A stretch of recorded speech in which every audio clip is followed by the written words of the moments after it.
Во свет каде што зборовите не се доволни, постојат деца кои што говорат на еден поинаков јазик. Јазик кој што е полн со емоции, гестови и искреност. На одбележувањето на 2 април, светскиот ден на аутизмот, се погласен апелот за прифаќањето на нивната различност и не да се менува, туку да се свати нивниот свет. Председателот на Македонското научно здружение за аутизам, професор доктор Владимир Трајковски, вели дека поддршката на лицата со аутизам во Македонија покажува одреден напредок во последниве години, но не е доволно рамномерен и недоволен за реалните потреби. Тие не бараат привилегии, тие бараат еднакви можности за образование, вработување и достоен живот.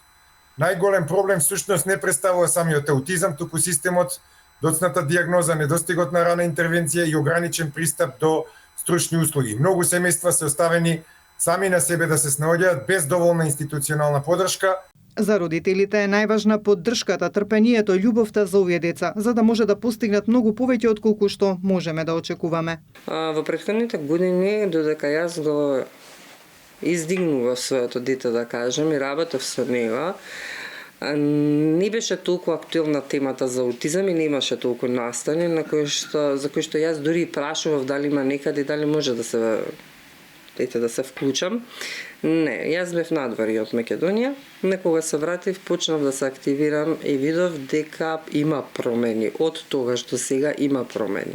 Во Македонија, според Институтот за јавно здравје, се регистрирани околу 1000 до 1500 деца со официјална диагноза F84, но се претпоставува дека реалната бројка е значително повисока, со оглед на тоа што многу случаи остануваат недиагностицирани или се водат под други категории на пречки во развојот. Најголемиот број новодиагностицирани се од Скопје, каде и пристапот до диагностички центри како Заводот за ментално здравје, младост и Клиниката за детски болести е најголем.